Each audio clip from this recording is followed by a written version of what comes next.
Boom, sucker! Thank you for tuning into Project TOR, the ultimate live Star Wars The Old Republic community discussion show. I'm Awall with TGN. We are YouTube. That's right, I gotta plug that every single time. And we're gonna get to discussing things, talking about the news, giving away free Star Wars The Old Republic gear, answering your questions. This is your chance to express your opinion and have it heard by millions and millions of excited viewers out there in the gaming universe. Are you ready to get into it? Because we've got 4 hosts now. Yes, that is an absurd amount of hosts, and also we have a guest on the show from a previous episode, and we're bringing him back because he was that freaking awesome. Let's go ahead and bring up the main grid and show you all the ugly mugs that we have. Boom! Starting up in the top left-hand corner, MBD. My boy Danny, how you doing today? I'm doing excellent, just happy to be here. Right on, right on. Actually, it's tonight. We always do the show Wednesday nights at 9 p.m. Eastern Standard Time. A link will be in the video description below, by the way, to my live stream channel so you can follow us. Gonna be sure to plug that. Vertec up in the top right-hand corner. How you doing tonight, sir? Phantasmal, as always. Happy to be here. Excellent. And down in the bottom left-hand corner, Lord Hammer, leader of Guild Umbra, master of all things nailing, our fearless leader, cloaked in darkness, the darkest part of the shadow. How you doing tonight? I'm doing good. How's everyone doing out there? Beautiful. We're seeing some rolling on the floor laughings out in the comments and some WTFs. I don't know what that's all about. In the center, as you can see, our senior raid and PvE correspondent, Bordeaux von Cinnabon of, it is true, of the illustrious von Cinnabon family you're so familiar with. Bordeaux, how are you doing tonight?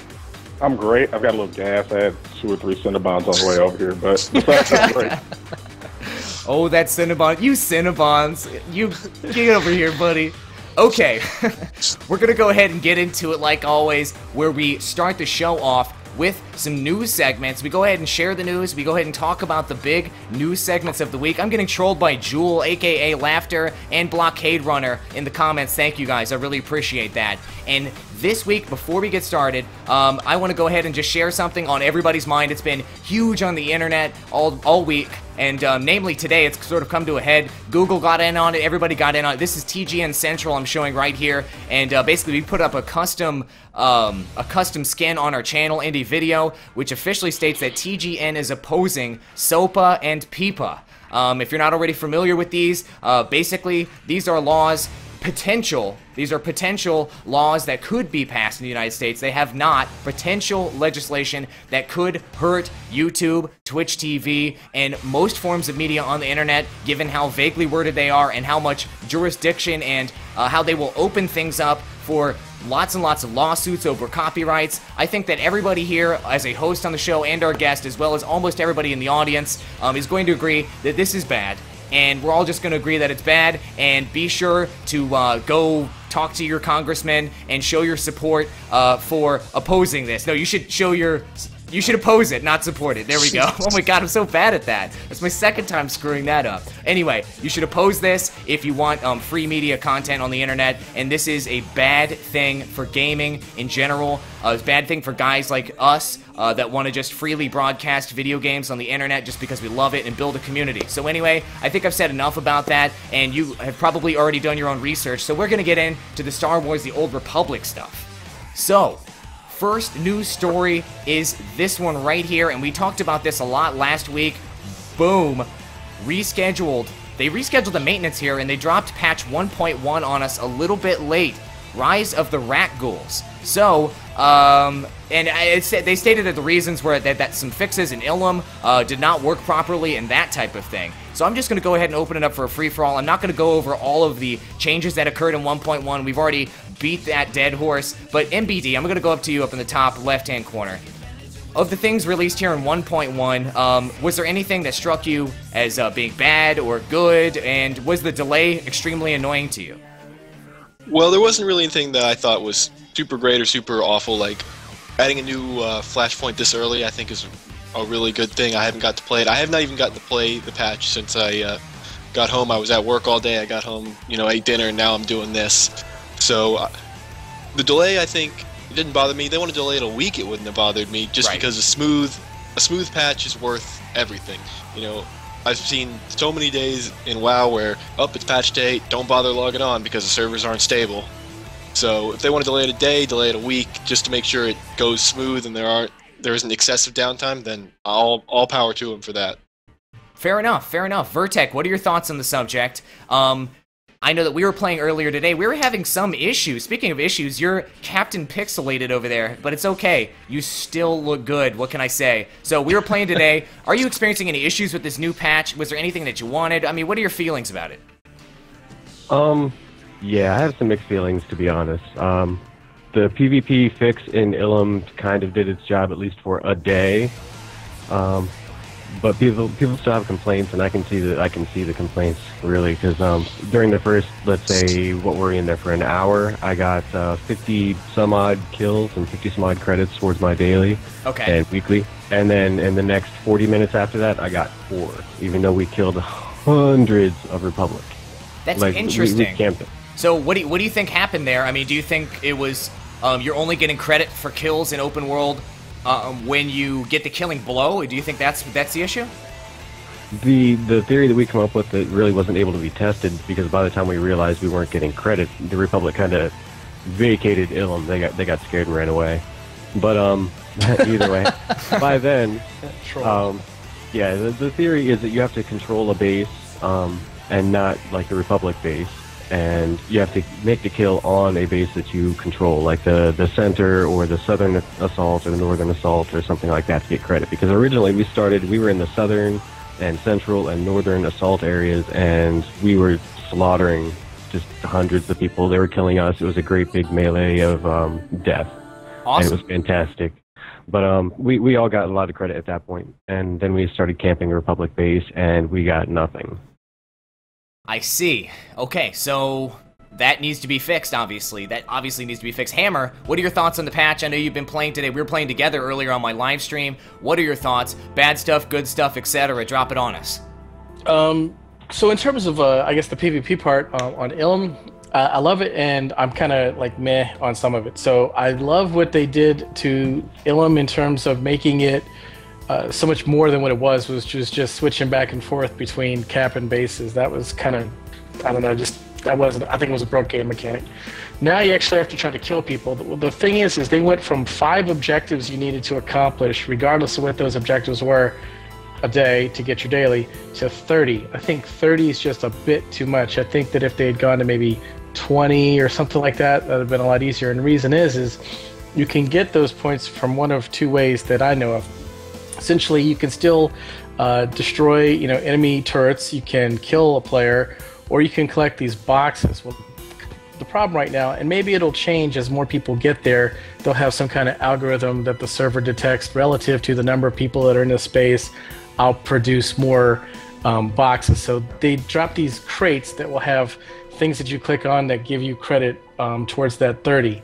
Well, the thing is if you got like 20 or 30 people combing the area, they're just sucking them up before you get a chance to get them. So, it takes forever to get them. And maybe that's part of the dynamic of what they're trying to get to. Mm-hmm. The other problem with it is, just like Vertex said, if you get there right after opponing, whether we just got our butts kicked or we just kicked their butts, it's just a barren wasteland. So the problem is with 30 being the requirement, which is a high number, you might go to Ilum and never be able to get your number, or just it takes so much time that now it's at the point of diminishing returns, if that makes any sense. So I like the fact that they changed it. I like the direction that it went. I just think that the requirement number going from 5 objectives to 30 objectives was just too high. Now, in terms of the mechanic not working, I didn't even notice that we weren't getting credit for kills, so I figured you had to get the felling or the killing blow. Because by the time that we really started getting into that heavy open world PvP, I only needed like 5 left, and I was getting such crappy frame rates, and I don't know if anybody was suffering lag issues. Yeah, that I just kind of was just busy trying to lead the group to to go and fight in the melee, which was a great time. The final thing I'll say about the patch, without going into all the other things, is one stability issue, and again, I don't know if it was in Ilum or it's everywhere, is every 5 minutes I'm getting the load screen. So if I go somewhere, I get the load screen. If I alt tab out and I have 2 monitors, I get the load screen. Yeah. So I don't know if you guys are getting that. So it's kind of buggy. And then also the border around my 27-inch monitor, it's like kind of pixelated around the edges. So I'm not exactly sure what that is. I'm not a developer, but there are some bugs in the machine. There's some ghosts in the machine. So hopefully they will get that knocked out shortly.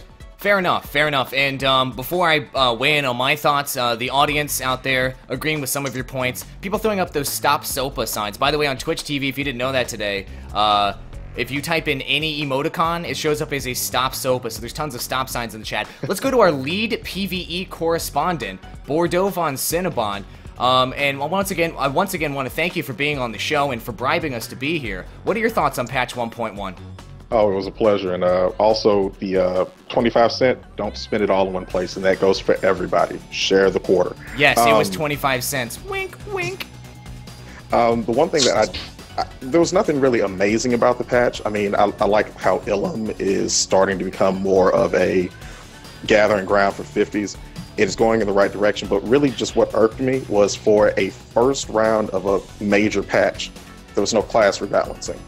They nerfed some stuff, they buffed a little stuff, but there's no major class rebalancing. You've still got some classes, hobos with shotguns, also known as scoundrels, doing a bazillion damage. And you hobos got with shotguns. Are you going to copyright that one right now? I need to, I really do. Hopefully SOPA doesn't take it away from you, but continue. Yeah, and then you got power techs who might be DPS spec, who are pulling out their pea shooters and praying maybe this will be the guy I can kill. Just nope, that guy's level 6, can't kill him. So there's not enough class balancing, and for a first patch, right. I thought it was really poor on BioWare's part not to address some serious concerns. I have problems holding threat, and the only way to hold threat as a power tech is to blow all of your heat and pray. So I was a little disappointed in that, but the new instance it's fairly fun. It's a little challenging, but it's more on par with the difficulty level than, let's say, Battle for Ilum. Battle for Ilum is all over the place in terms of difficulty. So, gotcha. Yeah, fair enough, fair enough. And by the way, Vertec, Bordeaux, and Hammer, you are very pixelated, but Danny is full 1080p. So if you guys are uploading or playing anything, shut it down. But I'm going to go ahead and share my thoughts, and thank you. I agree with most of your thoughts there, Bordeaux. One person's posting in the comment here, Simi Kid is posting that PvP queue times were freaking out of control today, and they were about 3 times longer than normal. I'm level 50 now, and I was queuing up with level 50s, and they were about 3 times longer than normal. They weren't unbelievable, but certainly I was peeved by them. The problem, I was getting major performance issues today. My computer is a man monster of a computer. I've got 2 graphics cards, and I should be able to run this game 3 times over. I was dropping down to 14 frames per second on a regular basis in the Imperial Fleet and in Warzones and in Ilum Open World PvP. Normally I get bad performance in those areas at 40 frames per second while I'm streaming. So my performance just went down the toilet. And also I have to say that the loading screen error, I would just randomly get a Star Wars The Old Republic loading screen and then would close real quick and then up and down, and whenever I died in Warzones too, which happens a lot, anytime I'd hop back in the Warzone and I'd respawn, the loading screen would come up too. So that was extremely annoying. They broke something there. I don't know what they broke, but they broke it. And they need to fix that with a hot fix, please. And performances just went down. And maybe it's that new anti-aliasing in the game, but I turned that off and that didn't fix the issue. So I'm thinking it's servers is the issue. So to bring up the performance thing, I know me and Hammer and Vertec experienced it. And MBD, you haven't had a chance to play. Bordeaux, were you getting those performance issues as well? Yeah, I've got a computer that's got 2 4870s in it or whatever, 8 gigs of RAM. I'm rocking a 32-inch monitor, and I'm rocking 75 frames per second. Mm-hmm. I took a footstep on our Ilum, and I dropped down to 10 frames. I'm like, what is the porn in the background? Let me turn off the porn. Let me turn off my music. I'm normally downloading it all the time. I know, seriously, BioWare. Or uploading it. Oh, snap, you're not supposed to tell people that on the air.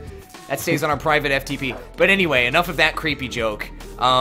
No, you're right. That the performance went down the toilet. That's for sure. And yeah, it looks like a lot of people in the comments are totally agreeing. Atrio is asking us to answer his question that I didn't see. Sorry, kid. But looks like most people are agreeing with the performance issues. And when you went to the med center and clicked revive, you get that loading screen as well. Some people agreeing with that. So.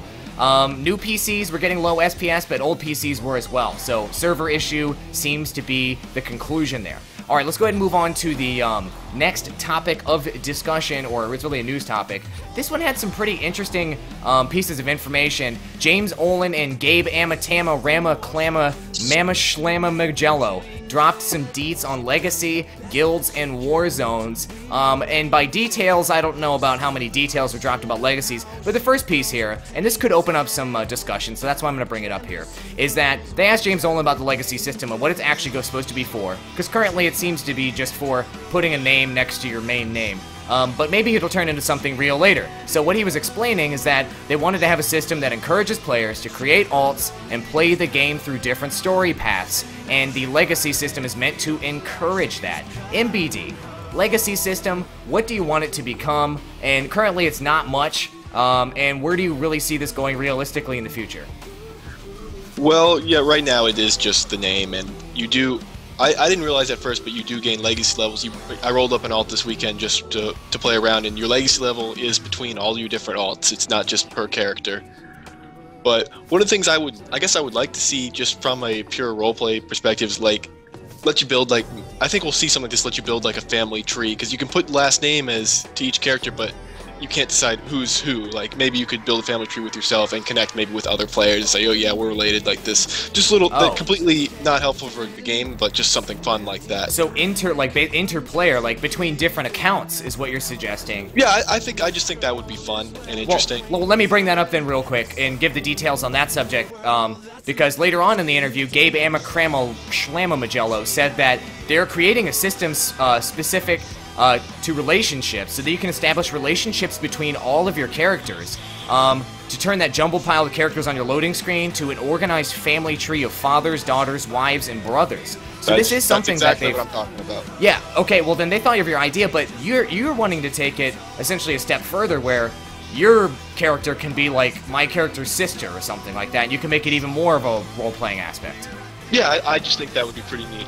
For something that actually affects gameplay, I think what we'll see, what I expect to see out of the Legacy system is what we see out of the guild levels in WoW. The perks you get, things like improved, you know, the lower the cooldown on like your quick travel, you know, increase your mount speed by like 5%, things like that. Give you access to gear that gives you increased experience while you're leveling. You know, things like that will encourage making alts. You know, you've already gone through the content once before. You just want to see the story content, but to stay leveled, you know, maybe a little 10% bonus on some, you know, things like that. That's just my guess and speculation, but based on how much they have borrowed from WoW with everything else, I wouldn't be surprised to see that make its appearance. Fair enough, fair enough. I see a comment here from Zach. Zach HX is saying, I hope heirlooms are never in any way, shape, or form brought into this game. What do you guys, let me ask you, Vertec, Bordeaux, or Hammer, what are your thoughts on this establishing a family tree idea? And what are your thoughts on heirlooms? Let's bring in that viewer question in there as well. What do you guys think? I'm thinking that... Oh, you go ahead. Go ahead, Vertec. Bordeaux, go Bordeaux. You paid us money, Vertec didn't. All right, so the heirloom thing, I could take it or leave it, but realistically, heirlooms cause people to say, going through this a second time won't be as painful. I'll go ahead and roll a smuggler. Why not? That encourages me to do it because as a gamer, I am lazy. I want all 8 characters. Right. I just don't want to work for all 8. Mm-hmm. So it will make people play more, and of course they're going to have something like that. And that's cool.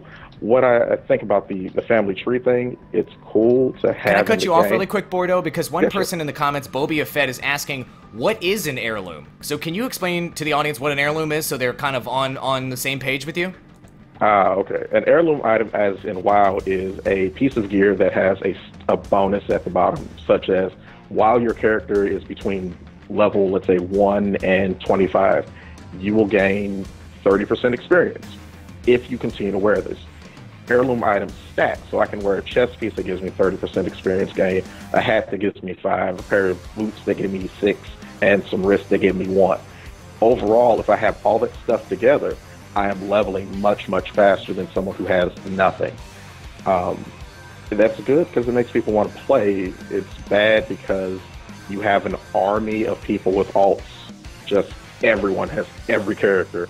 So, but that's good for business. That's going to bring home the bacon for BioWare. So Vertec and Hammer, what do you think about that? Go ahead, Vertec. Yeah, I'm all right with heirlooms, just for the same exact reasons. I mean, it'll give people a reason to go ahead and start a new alt. Go ahead and go back because it's not going to take you that full amount of time again. You're going to be able to breeze through the areas that you concentrated on earlier, so you can go and only focus on areas you really want to see. Like if you really like this one planet, you can focus a lot of time on that one planet, and all that leveling time will mean you can skip all the other planets you didn't enjoy. Gotcha. Plus, I mean, yeah, another nifty aspect that would be similar is if they were to give you, multiple flight points that one of your characters already unlocked, if it'll pass it down to all your other characters. Okay. Fair enough. I see somebody posting in the comments here, Caglicious is posting heirloom. He doesn't like the idea of heirloom items that increase your EXP gathering rate that scales with level. I've never actually experienced that myself, but that seems like, obviously, that would encourage lots of more alts, and that would encourage lots of more months of subscriptions. But everybody would be running around with crazy alts all the time, like Bordeaux saying. Is that a bad thing for the game? In the long term, I don't know. I guess it depends on your opinion of it. Everybody can bust out every type of character all the time. That makes you feel a lot less unique, right? When you choose your class and you're a baller with it, if everybody else has a ballin' version of that character too, because it was easy for them to get it. Sort of degrades the value of the time that you put into your character. But I definitely see your argument. Is that more or less your argument, Bordeaux? Absolutely. It's one of those things where you just feel as if, wow, I spent so much time in this bounty hunter power tech. Look at him. He's amazing. He's got that shiny gun. And then I look over to the left. This guy has the same thing. He rolled his 2 days ago. Wow. That was such a I got waste. mine this weekend. It's like, great. Cool. Yeah. Yeah, that definitely makes sense. That definitely makes sense. Alrighty then, let's go ahead and pick up the next piece of this article, which I thought was fairly interesting, and this is Speculation Heaven. Ohlen revealed that, in addition, they're having a team that they're calling the Events Team for Star Wars The Old Republic. He can't go into too much detail, as always, but he will be talking about it more in the future, as always. This team is going to be focusing on providing content and events throughout the galaxy to, quote, make the galaxy a living, breathing galaxy where things are challenging. Okay, this is like total speculation time. That could mean anything under the sun. It could mean holiday events. It could mean social events. It could mean they're just going to be there to fix bugs. God only knows. Hammer, I know that you feel very strongly about an increase in the social elements in Star Wars The Old Republic, so I'm going to give you first crack at this one. So the only place that I really ever saw a game kind of do something like this, and I don't know if they had a team, a social events team, but yeah, it was obviously GMs. With SWG. So, for example, they would say, like, on this day, on this week, and this month, or whatever, if you go to this area and this planet, there'll be some battle. So, you'd see everyone, like, show up there, and then all of a sudden, like, stormtroopers would show up, or Darth Vader, or something. It would be an event, and it was cool, because everyone got to go out. Now, granted, that game did have social classes, which were basically not even combatants. So it had a built-in social dynamic, and so I think that maybe that's what they're trying to do. A lot of different games have had over time things where GMs would just show up and you try to fight them or fight their tune or something. So I really think that that's kind of where they're going with, obviously not really knowing for sure. So I think that they're just putting a team together. I don't think they hired anybody. I think that the events team is like an extra duty that like 6 people got, right? And interesting. Yeah, that actually that doesn't sound too unreasonable. That actually sounds fairly accurate now that you bring that up. Yeah. Yeah. So you Ken Hanksman and Brooks and all you guys from the fan community, you guys are in tune with what these guys want, right? And so obviously I'm just making that up because I know some name dropping. You're so cool, Hammer. Oh, he's so cool. You know so many people. So what would be an interesting thing to do? Obviously, the most obvious thing is going to be let's set up a battle that people want to go do, right? So there'll be some place on some planet where they're like, you know, these NPCs will drop, and then maybe some hero of this timeline, you know, from the Republic side will need to be, and I'm just making this up, couriered, you know, or protected as he travels through here, and then all the Imperials, you know, will have a strike force, and their mission is to kill him, and then, you know, so there'll be like a GM, you know, with a tune with 1 billion hit points, and, you know, vice versa on the other side, while, you know, all these people like try to guard him as he gets by or something. That's just an example. Some kind of, you know, made up event with all kinds of lights and splendor, and, you know, a chance to turn it into PvP or whatever, and you know, have fun. I mean, that would be cool.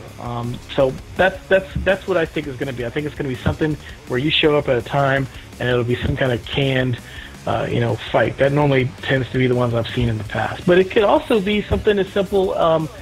Again, going back to SWG, they had like Life Day, so they'd have a thing where you go to like, was it Sherrywook or wherever the planet is that, Kashyyyk rather, the place with the Wookiees for Life Day, and they'd have like Wookiees walking around giving you stuff, and these basically they were like these fruits or drinks that you would take, and kind of like we were talking about heirlooms. Everyone wanted to go because you'd get these things, you drink them, and you got like 5 times XP or 10 times XP for so it actually had real in-game benefits. All right. Yeah. So not only was it social because people were there, but you had to do something. You'd get these little things, and you could stack like 1 or 2 of them, right, and hold them. And if you were smart, you'd hold them for like, you know, like the high-end level, so that, you know, because it's easy to go from level 1 to 30, but that level 45 to 50 kind of sucks. Yeah. So that's when you would start taking them to, you know, knock out your final few levels. So things like that to really generate people wanting to get together, you know, wanting to do things together. That's kind of what I think. I like that. I love that idea, of course. A couple comments here from the audience that I wanted to highlight.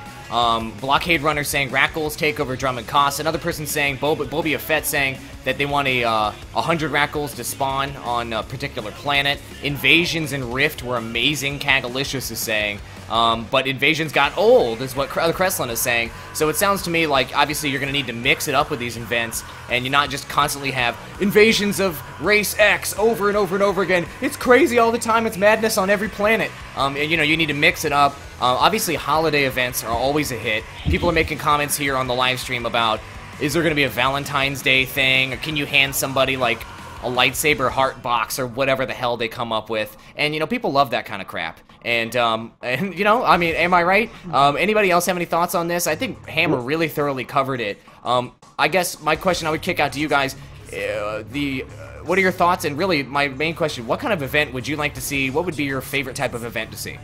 Well, I think, I like what Hammer was saying. I actually don't think it's going to be like that. I think we're going to see something far more automated, and we're going to see what I'm surprised wasn't at launch. We're going to see invasions like in Rift, or social quests like in Warhammer. That's what I think the events team is really about. That's just my guess, but it's going to be things like, yeah, there's going to be Rakghoul invading, and then all of a sudden you're grouped up, like in Warhammer, you're grouped up with whoever's around, and you guys do the quick quest, and then you get a big chunk of experience, and that's a lot of fun, but it does get a little old. Right. Holiday events, I think we're going to see them. We're probably not going to see Valentine's Day right off the bat. I don't think that's what this team in particular is in charge of, but what I think the events team, they're going to reveal more, and it's going to be, oh, look, this is just like Rift, or this is just like Warhammer. Not that it's necessarily a bad thing, but it's probably something that should have been in at launch. Okay, that's a fair enough point. You guys got anything else to add to this? I mean, I think we pretty thoroughly covered it. If I could have one event, I would get to throw Shatil Shan off a very tall bridge. That's all I want. Best of luck with that one. I'm just saying, we get to throw Malgus off a bridge. I want to throw Shatil off one. Just La saying. la la la la la la La la la la la la la la. At this point, there are no more spoilers. I'm sorry. That didn't happen, by the way, guys. And Darth Vader is Luke Skywalker's father. Okay, so all right, cool. We're gonna go ahead and wrap that one up. One person making a really good point there. I didn't catch your name because the comment's already gone because we're so freaking popular. But the comment was not too many holiday events though. If you're constantly seeing holiday crap in your game, it's gonna kill your Star Wars vibe. I mean, you're getting this game to get the Star Wars thing, right? Not get blown away like you're in a freaking Hallmark store. So I think that's a good point. Okay, let's move on to the discussion topics for the community. let's check it out here.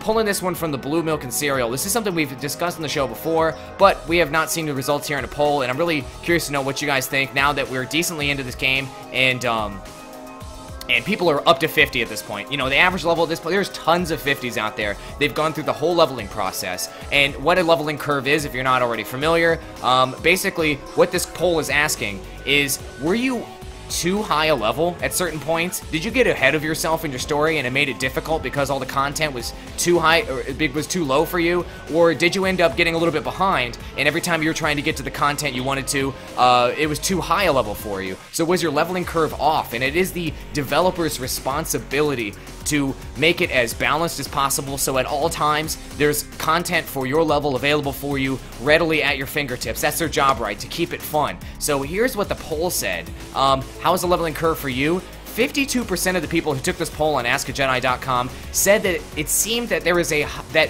they were at a higher level than most of the content they were experiencing. So what I mean by that is they were level 35, for instance, and they were running into a bunch of level 30 content. 35% of people said that it was just right for them, and a 13% saying that they were lower level than most content that they experienced. This is actually a complex answer, in my opinion, because there's so many factors involved with the leveling curve, based on, you know, what type of content you did and that type of thing. So I'm gonna go ahead and mix up the order here, kick it up to Vertec first. Vertec, what are your thoughts on this? First of all, how was the leveling curve for you? And are there other factors involved here in answering this question? There are other factors. There are a lot of other factors. How many flashpoints you do, how much PvP you do. Like in my case specifically, I did a lot of PvP during the level up process, so I was able to completely skip 2 planets outside of class-only content. Okay. So I think it really has a lot to do with what you do outside of that core story quest line. Fair enough. Fair enough. Okay. MBD, how was your leveling curve getting up to 50? I also, 90% of the time, my quests I was doing were green. I was ahead of the curve, but that being said, I did my space dailies every day. I did my PvP daily every day. Early on, I did full bonus series Balmora. I did my full bonus series, and by doing that, I was able to, then when I got to a planet, I did Tatooine bonus series. Worst decision of my life, by the way, to do that bonus series. But I was able, by doing all that, I was able to skip Hoth, basically, which is the worst planet. I disagree. So, I love Hoth. I totally disagree. I like the planet as the way it looks, and the quests are okay, but the actual quest design and the amount of running around you have to do is just terrible compared to like something like Belsavis, which is just the perfect planet. Was Belsavis, I think. Perfect planet. Wow. As far as quest design and the moving from location to location. All right, you're getting us derailed here. Leveling curve. I am, yeah. But basically, yes, I was above the curve. I think I have seen some people complain that like they were not a high enough level for their content. I feel like they just didn't do enough of all the extra quests. If you just do straight class quests, you're going to have that problem. You need to do some of the side quests, or some of the PvP, or the space missions. You don't have to do all of them, but you have to do one of these extra things, I think, and then you'll be solid yellow all the way through. Fair enough. Hammer, how was yours? I got way ahead of my storyline leveling, just because I wanted to do all kinds of side stuff, and I did 5 levels in space. I mean, I went like 3 levels straight in space. I didn't do anything else but space for like 3 levels. That sounds painful. Personally, that would be very repetitive. I don't know. What'd you think? Are you a huge Star Fox fan? No, I never even played that, but I'm just saying that I just was in a zone where I didn't want to do anything else, and I could get in for 5 minutes because I got family aggro, so it just was working for me, and I was just how it's one of those like therapeutic things. You just get in a zone. Like some people like to go out and craft, or not craft, gather for like 2-3 hours. Yeah, you unplug. I mean, yeah, because you're not really paying attention, but you can kind of do whatever. So I did that for like 3 levels. I PvP'd for a couple levels, and then by the time I went back to it, I was OP, and has nothing to do with my class. It was just, I was just higher level than the class story. So I actually hit 50, like by the time I started Voss. I had 2 whole planets. I've been 50 for 2 weeks. I still just today finished Corellia, and I haven't even finished my class quest. I don't even have my Darth title yet, you know. So I've got almost a full suit of PvP gear, and I'm just owning pretty much everything. So depending on the way you look at it, it's really cool.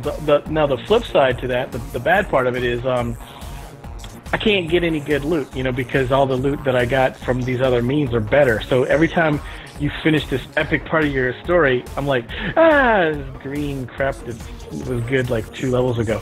So that I kind of boned myself on. And then I think, you know, the only other thing that I would add to make your question a little bit complicated is I kind of did the same thing with the crafting and the gathering. So I didn't know enough about the crafting and the gathering, so I was broke the entire... Remember, I was always broke talking to you? Yeah. Because I was actually constantly always sending my folks out to go do stuff. Well, I didn't know Well, you were doing the wrong thing. You were supposed to be doing slicing, which was extremely OP at first. Right. And you didn't. What's wrong with you? So long story short, it wasn't until I got 4 planets further into my storyline that I could actually farm and get the mats that I needed. So I didn't realize it because, again, I never really crafted before. Because of the dynamic and the way they made the system, I kind of got into it, but because I was such a noob, I kind of boned myself. So were you so broke you couldn't even buy your abilities and stuff like that? Did it come down to that? Today, I finally bought my level 50 abilities from my Juggernaut. Wow. Man, you ran yourself into the ground. Wow. It took me 2 weeks. Yeah. Bordeaux, what was your leveling? By the way, people out there in the audience, will you give me some answers in the chat? Were you too high a level for your content, too low a level, or was it just right? Let me know in the comments so I can kind of see a consensus from you guys as well. Bordeaux Bon Cinnabon, I know that you can afford to pay people to play the game for you, so your leveling curve might be a little skewed. But how was your experience? Seriously. It was on par. I mean, the only thing that I disliked was Tatooine. And in skipping a lot of Tatooine, the next planet I went to, I was like, wow, these quests are really, really tough. Then I realized, oh, I don't have to do these right now. I can go PvP for a while, or I can go do whatever for a while and come back. And in doing so, being off, like being behind or whatever, you catch up and you're right back on track. Like I hated Terrace. Terrace was having like that issue where people would get stuck on the planet. So I knew before I got to Terrace, like I need to have enough EXP saved up so I can skip this planet. And in doing so, again, I was behind at the next planet. So back to space for the next 2 levels, stuff like that. But it wasn't too bad overall. Fair enough, fair enough. And I'm seeing some comments out here, people saying that they were a bit too low along the way. But for the most part, people in the comments are just complaining about planets. You really derailed them. You really derailed them there, MBD. So many people are saying Tatooine was awful. However, a lot of people saying that they did enjoy Hoth. And Desire saying that you were a little over due to the fact that you were doing tons of PvP every time you started a planet. Played XXX saying too low, just right, and too high at high level. I don't know. That was the most ridiculous answer I've ever seen. And Uber War Guy saying that he hit level 85 on Dantooine. So that's really impressive. That's an amazing curve. And somebody's now spamming these freaking SOPA stop signs in the chat box as well. So we have a very intelligent audience tonight. Thank you. Appreciate it, guys. But basically, my experience was, for the most part, I just did my class quests. And I did PvP the entire way. So once I hit 50, I was already Valor level 50 right then and there. And that did result in me being too high a level for a lot of stuff. Especially once I was around level 25 and 30, because PvP is advantageous EXP-wise up until that point. So I was ahead for the most part, because I wasn't really filling in the gaps and doing all the PvE content that I should. I think the way that it works out is if you clean a house on a planet and you do everything on that planet, you're gonna be too far ahead. They didn't design the game for you to be able to clean every planet and go to the next planet and do it. And so I guess my recommendation, everybody, if you want to stay right about in the middle, do a nice mix of everything. And that would that's probably the way that they intended the game to be played, to be quite honest. A mix of space missions. They did not intend you to play 5 space missions for 5 levels in a row or whatever kind of craziness. And for the record, I stopped playing space missions at level 30 because they got really boring. That's my stance on it. I think space missions stink. Once you play each one once, I'm done. There's not even bombs. I don't even have a wingman telling me to do a barrel roll or abuse bombs wisely. Like, how am I supposed to enjoy it otherwise? Hey, you can always stream it, and there'll be somebody in the viewer saying, "Do a barrel roll for 25 minutes." Right. It's fun. That's true. And the question is, as a streamer, how many do a barrel roll jokes can you make? And the answer is, I've been doing it for about 2 years straight with MBD, so it's pretty successful. MBD, you wanted to say something? Yeah, you can do it. Number one, you can do an infinite number of dual barrel roll jokes. And as far as the space missions go, I would say they're always worth doing when you have the very first time they become available. That first quest to do them for the first time is worth just so much experience. And then the dailies early on in the 20s and early 30s are worth it. After that, it's only worth doing the first time and then doing that last one to get your title that you probably won't use, but it's important to have. It is very important to have to show off. All right, I think we've pretty much covered this one to the T. Anything else that you guys want to say on this one? Otherwise, we're going to move the show along because we're not going to have this be a 10-hour show. Beautiful. Yeah, let's go to the next topic. This one, Raicha. Boom. This kid right here thought he had the golden ticket, but you don't have the golden ticket anymore, and your family will go sick, and you will not become out of poverty. So basically, in Update 1.1, which introduces BioChem and Cybertech, Nerf. No more golden ticket, folks, and basically the reasoning here, BioChem only med packs were OP as hell, restoring up to half your health. You see those numbers there?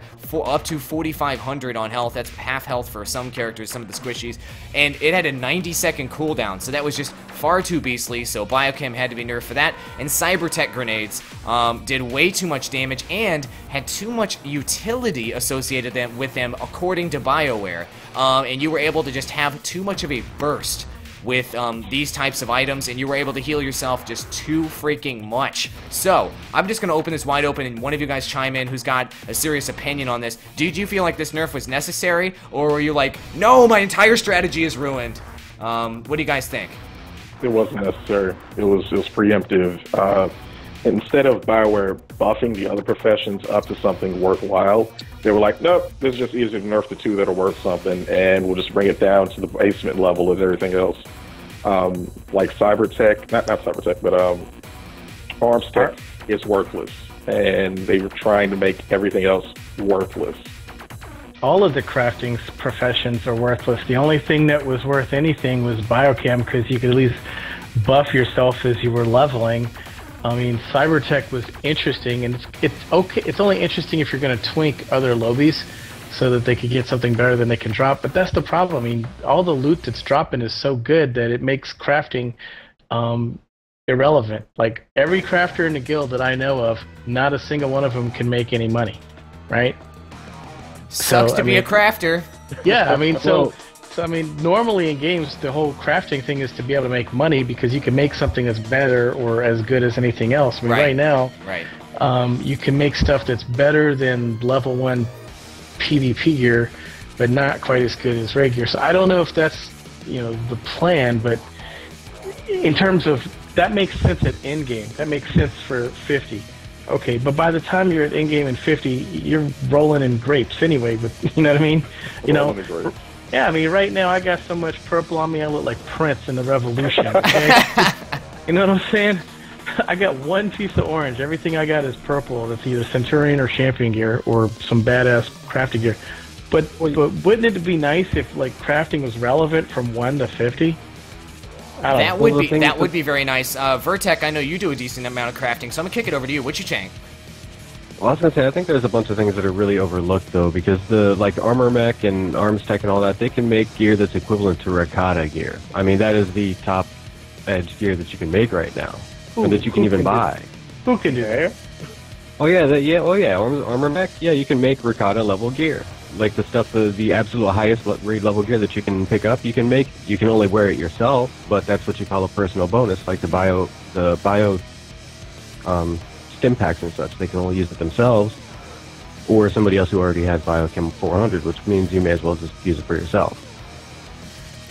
Let me go ahead and read some comments here from the discussion in the live stream. Viral Eagle is saying, operative plus grenade and med pack equals greatest PvP tune on Earth. sort of supporting the argument that it was a little bit overpowered. And once again, PvP made something unviable in PvE. Shootles is saying. So he's saying basically because of the PvP abuses for this, you can't use these awesome items in PvE to help you get through that hard mode, to help you really truck through that really difficult content where you just need that little extra boost to get through it, or you don't necessarily have that really geared out person to help you knock out that flashpoint or something. That seems like a pretty decent argument there. And synth weaving can make Ricotta too, another point there by Desire. But personally, I avoided crafting altogether, and just went ahead and did slicing. And you know what? When I hit level 50, I had 840,000 credits. And I was straight rolling in cash. I literally made it rain in the Imperial Fleet. I was giving away $1,000 cash bonuses to everybody because I didn't bother with it. And I'm really glad that I didn't. And I really am sorry to all the crafters out there because there's no decent. Because you're suckers. Because you all suck. No, but seriously, because you aren't as useful as you should be, or as useful as you're used to being in other games, and that's something that that I think BioWare does need to correct. And maybe once the economy really gets going and the trade market really starts filling out, and you can actually make items that are at the highest level, it would just make it ridiculously difficult to collect the mats and make somebody work for it. Then yeah, crafters will feel like they're rewarded. That seems to be the general sentiment, right? Yeah, I mean, I'll agree with that. Like, the crafting professions don't mean quite enough. I feel that people are kind of overlooking some professions because they aren't as useful. But real quick, in response to Downtime Gamers about balancing PvP stuff and it affecting PvE, the biomed stuff was actually balanced more on the PvE mind frame because it shouldn't be a required crew skill to pick up for PvE raid content. That was one of the big reasons they nerfed the med packs and whatnot. Okay. Fair enough. I'm seeing some pretty redonkulous comments here in the chat. I'm going to cover these real quick and then move on to the next subject. Saying that somebody reached 100 Valor? Really? And I see Hammer's making a comment there that 100 Valor equals no life. But somebody agreeing with me that slicing FTW, even with the slicing debuff, or the slicing nerf that occurred, slicing is still viable and still makes you a bunch of money, so people don't be scared of it whatsoever. Any closing comments here? Otherwise, we need to move on to the next one. All right, let's do it. Grapes can be purple for the win. Grapes can be purple. Lies. 100 Valor must be lies. Okay, let's move on to the next subject. Another community discussion, guys. I want to hear what you think about this one. I'm sure you'll have a strong opinion. And this poll is ridiculously huge. Check it out. Boom. What is your favorite Flashpoint so far? Now that a lot of people have gotten up to level 50, they've been able to experience a lot of the flashpoints in the game. And here in this poll, the Black Talon came in at #1, probably because the most people have experienced that one. That would be my guess. The Foundry coming in at #2. Cecils came in at 12% at #3. And people at the time, K-On! Under Siege was not out yet. K-On! Under Siege, they predicted that it would be their favorite ahead of all the ones that they've already played below it. So people really got beefed up and juiced up about that awesome trailer with the freaking essentially zombies in space element there. We played that one today. I'm gonna want to talk about that one. So MBD, I'm gonna kick this over to you, and then I'm gonna kick it to MBD first, and then go to our senior PvE correspondent on this one. MBD, I know you're a heavy PvEer. What has been your favorite so far, and why? Audience, go ahead and post up your favorites and why. Well, I'm always different than the majority on this sort of thing, but my favorite Flashpoint so far is Red Reaper, and it's got that really nice mix of mechanics without being too difficult, but without being too easy. It's got the boss where you're switching the crystals, and even though that seems really bugged, when it kind of gets right, it'll be fun. And then the final boss has that mechanic where you have to like move when he's shooting lightning on you, and then do an interrupt. And it's complicated without being frustrating, and so it's not, it doesn't take 4 hours either, which is a nice thing, unlike, say Directive 7 or something like that.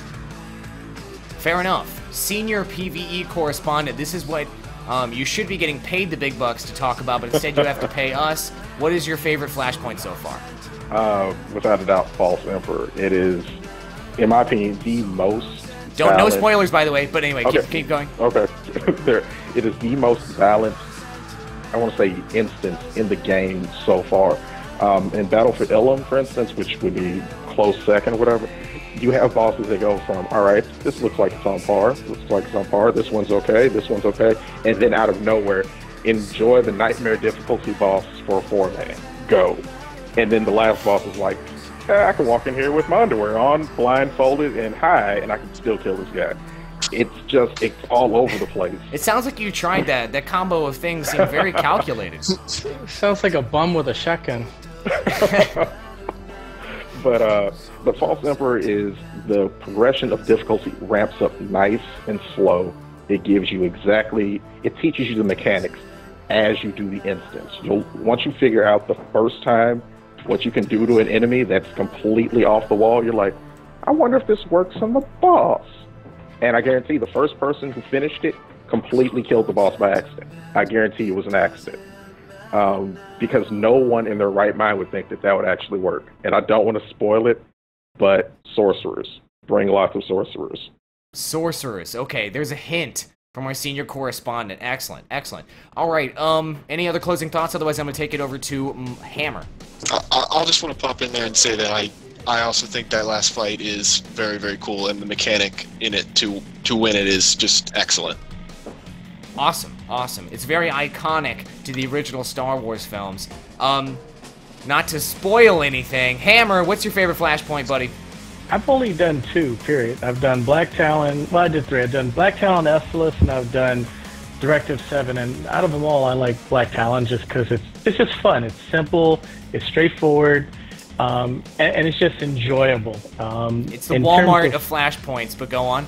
Yeah, I mean, it's basic, but it's brain candy, you know, it's right, fun. Right, no, you're right. Directive 7, I thought was just a little kind of repetitive. And then had like, you know, just like Bordeaux said, you know, it's like, okay, I'm going through, it's like trash, I am a boss, a mini boss. And then you meet like, you know, your nemesis that's got your number, and you're going to spend, you know, 15 resets trying to kill this guy. And then you get to the final guy and you're like, you know what I mean? Right, right. You spit on him and he dies. So I do want to get into some other ones. So now that you guys said the False Emperor is the one, I'm really kind of jonesing to kind of check that one out. So hopefully I can do it this weekend. Hint, hint. Hint, hint. Okay, yeah, we'll join you for that one. Okay, let's go ahead and read some comments here from the audience because we're seeing a big response. SWTOR Digest saying that Cadmum, I'm sorry, how do I correctly pronounce that one? I always mispronounce everything. Cadmum? Yep, that's exactly. Beautiful. Okay, that one's his favorite, and that's my thing. I like mispronouncing things. Black Talent coming in from iTrue, that's his favorite. SWJ Desire saying the False Emperor, also his favorite, agreeing with you guys. And also somebody, Desire, saying that you love Cinnabon. He's got a big fan out there, kind of a creepy fan. And another guy, Garricus, is saying Cinnabon is awesome. Another guy saying Cinnabon, have my babies. Everybody's so distracted by how attractive you are. Okay, somebody's let a player play. Kadamimo is how they say this pronounced. And also another person saying it's Kadami Arsarati Ion. That sounds pretty accurate. Okay, and Swore saying you love Hammer. All right, representing. Okay, very, very useful discussion items from the audience. As always, Vertec, what is your favorite Flashpoint? I know that you experience a decent number of them as you tend to mix up your gameplay doing all kinds of things. What you think? That's actually tricky. I haven't done too many of the Flashpoints myself. Of the ones I have done, Foundry I remember being really nifty. There were a couple, like Cinnabon was saying, a couple balance issues and quirky issues in there, but I think they fixed those from what I hear. Outside of that, Kaon, the one we just did today, was that one I think I'd have to name as my favorite just because of the feel. Kaon, huh? Yeah, I guess I'll have to tag along on your comment and talk about it. Kaon Under Siege is amazing. It's basically, you genetically fuse Star Wars The Old Republic with Left 4 Dead. And that's basically what you've got on this Flashpoint. It is sick. You're basically fighting space zombies the entire time. There's a flashlight element where you can't see worth a damn, and you have to use a flashlight to get through these like packed hallways. And as it goes on further and further, it gets more and more creepy. There's literally bloaters, screamers, and like all the different types of enemies that you can counter in Left 4 Dead in this Flashpoint. They clearly borrowed from it. So SOPA and PIPA, I just finished my email, I sent that over, so sorry guys, SWTOR will be shut down if those laws pass because of copyright reasons. But seriously, K-On! Under Siege, if you have not already played it, definitely play it. And actually on my live stream tomorrow, I'm gonna hopefully do that one on hard mode with you because we loved it so freaking much. So, oh yeah, there was boomers in there as well, as somebody's posting in the comments, Nightmare, saying that there's boomers. Do they have spinners? Spinners, do they have spinners? Oh yeah, he's all about them spinners, baby. Very nice hammer. Alright, any closing thoughts there on Flashpoints? Alright, I think that about wraps it up. So let's get into these extremely community-heavy related things. That was a lot of words to describe the fact that Vertech is about to give away some crap with a question, and I'm going to tell you what that crap is. I'm calling it crap, so it doesn't really sound very enticing, does it? If it's not Scottish, it's crap. Yes, indeed. Alright, first I'm going to show you myself. This right here, I'm keeping it inside the barrel. I took it out once, and the more you pull these posters in and out of the barrel, the more they get wrinkled, and I don't want to do that. Oh, God! But luckily it was inside the case. Oh, my God, that was... Gravity sucks. Woo! Luckily I didn't hit the disconnect button on the stream. But anyway, this poster right here was acquired by Vertech at New York Comic Con 2011. Stephen Reed, David Bass, and the community team did touch this poster and put their amazing BioWare magic on it. Anyway, this poster right here, as I'm going to bring up the slide, is what you can win if you get this question correct. And Vertech's about to drop this question on the community. To be eligible to win, you must be in the United States. First correct answer in chat wins. Vertech, I'm going to go ahead and turn it over to you. All right. So this one you may need Google and or a friend lifeline to get. So in the Imperial and Republic fleets, there is a space station and 2 auxiliary ships each. What are the names of all 6? Repeat it one more time. One more time. Okay, so in the Imperial and Republic fleets, they each have a space station and 2 auxiliary ships that you can actually fly to and visit. What are the names of those space stations and the 2 ships that you can fly to using your interfleet transport? All 6 of them. No Wikipedia today, guys. Sorry. Wah, wah, wah. It's so funny to look at the chat room. They're so lost by Wikipedia. Wikipedia's mobile site still works. For a little tip there. Hint. Alright. Bust out the cells. Let's see if we can answer this question. First correct answer in the chat wins. Doon, doon, doon, doon. Let's see if I can get the answer here. Yeah, see, most people know 3. That's exactly it, Cresslin. That's why I said you may need to call out a friend or contact somebody real quick. You better get this. You know you want this poster. I'm going to put it up one more time because it's extremely enticing. I don't think you understand. This poster is... Dang it, that's not a poster. That's Bon Cinnabon. This poster right here, this is not an actual poster of this picture of this actual poster, by the way. The poster that I have is actually more awesome than it appears in this picture. But, this one's out of production now. It's rare. It's more or less like a rookie card. I'm making things up to make it seem more enticing. So I see some answers here. Any correct answers yet? I haven't seen them yet, no. Do you get to win Bordeaux is the question? I don't know. That's up to Bordeaux whether he wants to give it up for a random Star Wars The Old Republic trivia question. Answer this question, you can win a date with Bordeaux. And yes, I will get naked. Whoa. Okay, I'm switching frames to just Vertech. Okay, Vertech. Do we have a correct answer here? Let's see. 1, 2, 3. Yeah, yes we do. Bobby Fett. Ding, ding, ding, ding, ding, ding, ding, ding. Bobby Fett. Hopefully you're in the United States. Or you will not receive this prize. Anyway, Vertech, hook us up with the correct answers, buddy. That was for the Imperial side. Sorry about that. For Imperial side, that is Viking Space Dock, Ziost Shadow, White Nova. And for the Republic fleet, that is Carrick Station, Telos, and Gav Daragon. Nice. Nice. You win this amazing poster. You've got to be excited. Is this like Publishers Clearinghouse for you right now? Are you going bananas? We just showed up to your door with the balloons. Hell yeah. This poster is yours, and you're going to need to email us at the email address. Thank you very much, Vertec. I appreciate it. That was a good question. That was a good question, and it was fairly challenging. It took them a little while to answer that one. Yeah, it took a little longer than last week. Last week I was surprised at how quick they got it, so I figured I had to throw them a curveball this time around. Boba Fett says in all caps, yes! Nice curveball there. And speaking of where you need... Okay, so here's what you need to do to win Boba Fett. Take a screenshot of your Twitch TV account with your username up in the top right to prove that that's you. And go ahead and email us to this email address right here, which is our mailbag email address. And this brings us up to MBD's mailbag, our brand new segment where I'll let MBD explain it. Go ahead, man.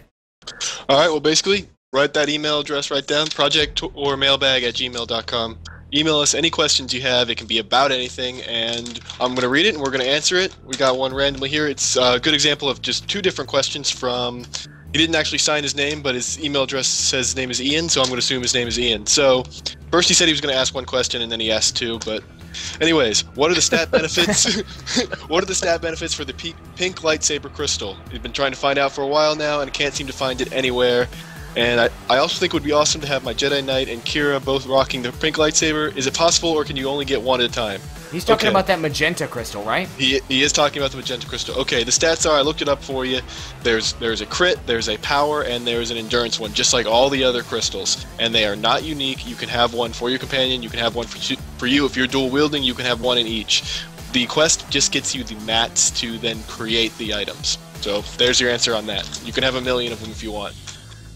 So, and his next question was, do you think the Jedi Knight story quests seem hard? I just hit 31, and I've died over and over again.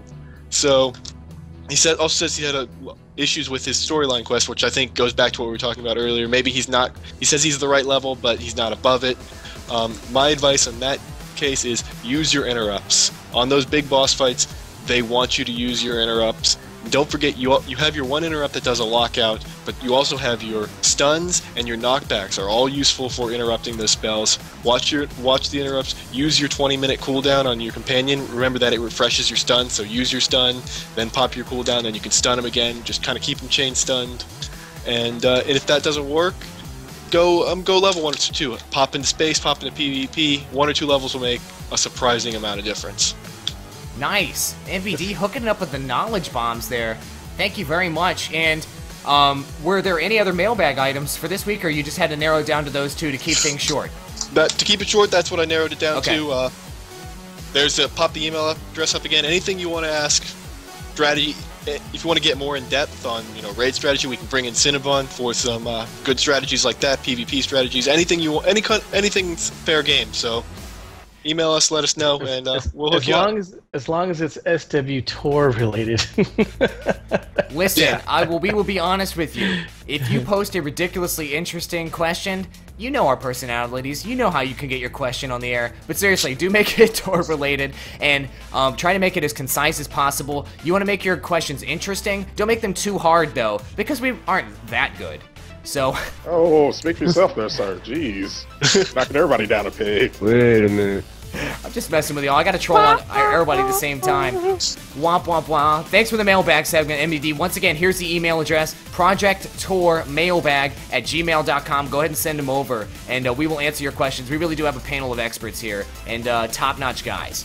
All right, guys, anything else you want to say? Otherwise, I'm gonna go ahead and wrap this Project TOR episode up. Nope. All good. Okay, I'm gonna make you do that thing where you go, bye. What, now? Yes, now. There you go. Thank you for participating. All right, guys, and thank you to all of our viewers that are participating, posting comments in the chat below. I really, really appreciate it. For everybody watching on YouTube, post your comments below. We read all of those comments below these Project TOR episodes. Let us know what you think of the show, and be sure to follow my Twitch TV channel to catch the show every Wednesday at 9 p.m. Eastern Standard Time. And before we go, our guest Bordeaux von Cinnabon, I'm going to put him up on the screen. Bordeaux, I'm going to put the links to whatever you tell us that people should go to in the video description below on YouTube when I post this. Where should people go to catch you? Okay, you guys should catch me since you're already at twitch.tv. Go to twitch.tv/Bordeaux85. And you can catch my shenanigans with my guild. You can catch me getting whooped in PvP. You can catch me just randomly eating chicken or pastries, Cinnabons. But yeah, that's where you'll find me every day. All right, awesome. And Garricus, your one very relevant question from the audience here from Garricus. Wait, I have a good question before you end the cast. He says, does Cinnabon plan to call his children Cinny Minis? Nice. Indeed, I do. Thank you. So you've named my children. His children have been named on the cast, ladies and gentlemen. All right, thanks for joining us, Bordeaux. I really appreciate it. And thanks again to MBD, Vertec, and Hammer, my co-host. All right, guys, we're going to go ahead and wrap up this episode of Project TOR. Tell all your friends, and next week we'll be back with another mailbag segment, news, discussion, free stuff we're giving away. That's right, folks. Going to go ahead and sign out, and we'll see you next Wednesday, 9 p.m. Eastern Standard Time. Wrestling's OP. Boom.